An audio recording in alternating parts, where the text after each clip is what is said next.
Hello, how are you? It's Risa. How you doing?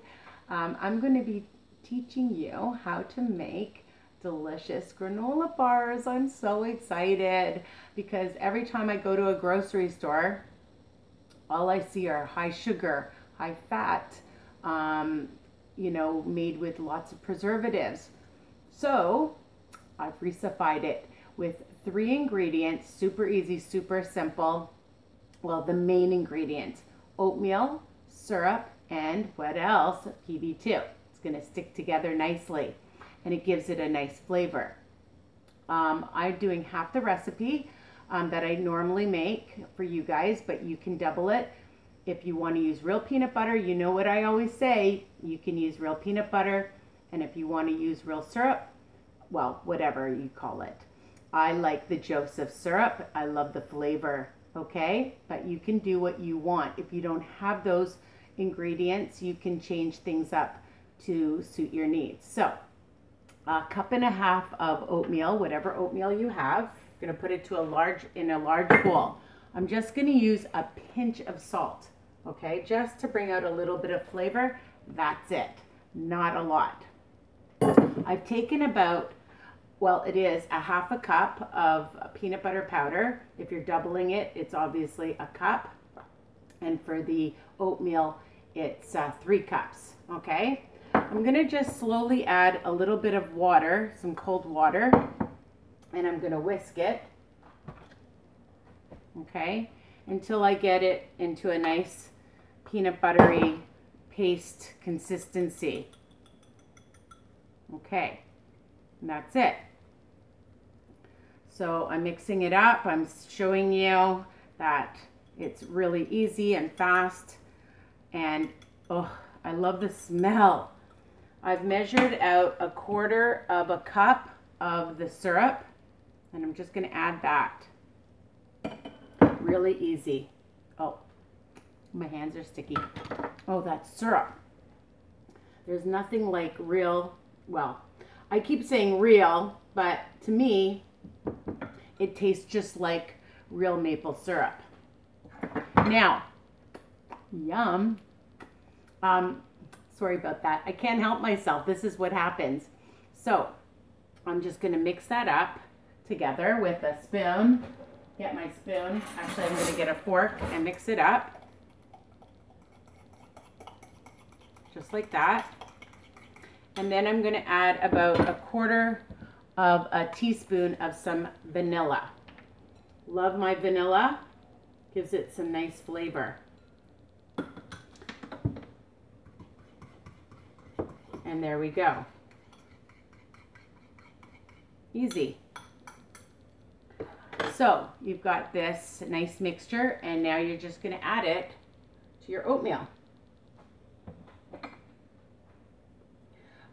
One thing I do is I just spray, I'm just going to use a little loaf pan because, as I mentioned, I'm doing half the recipe, but you can do it in a regular size pan that you have at home, okay? So you're going to just mix that up, and here it is, super easy. Oh, I can't even tell you that peanut butter smell. I just love it. And that's it. So for the oatmeal, it's 12 smart points. For the PB2, it's 3 smart points, 15. And then I like to add stuff. So I'm going to add a tablespoon of my semi-sweet sugarless chocolate chips. I have a tablespoon of some slivered almonds. If you have ones that are toasted, you can use that, or whatever nut that you like, or no nuts if you're allergic. Well, obviously, you wouldn't be having peanut butter if you're allergic to nuts. And I'm going to use a tablespoon of some sunflower seeds. And there we have it. If you like coconut, whatever you like. That's the beauty of these recipes, is you can just add whatever you want and just stir this up and add it to your container. So I'm going to just put it in. Oh, The one thing I like about these chocolate chips is they're so tiny that you get so many of them. And you don't need to use a lot. Like 1 tablespoon of these tiny chocolate chips goes quite a long way. I've seen other chocolate chips at bulk barn stores or health food stores, or you can use carob, whatever you have. And you're just gonna pat it down, and that's it. That's the whole recipe. So I just like to put it in the freezer and cut them up. And oh, I love the nuts in it and the seeds. And you can use flaxseed in it. You can add chia seeds. Whatever you want to do, you can make it your own. That's it. So it's really easy. So I've made them.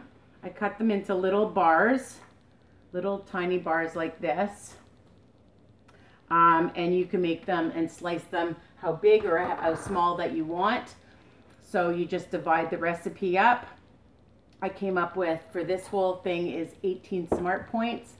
And again, if you want to double it, it's up to you. So keep them in your fridge or your freezer. And I hope you enjoy this recipe as much as I do. I love you guys. Remember to subscribe and to visit me at on my Facebook page at Risa's Recipes and Weight Watchers Tips.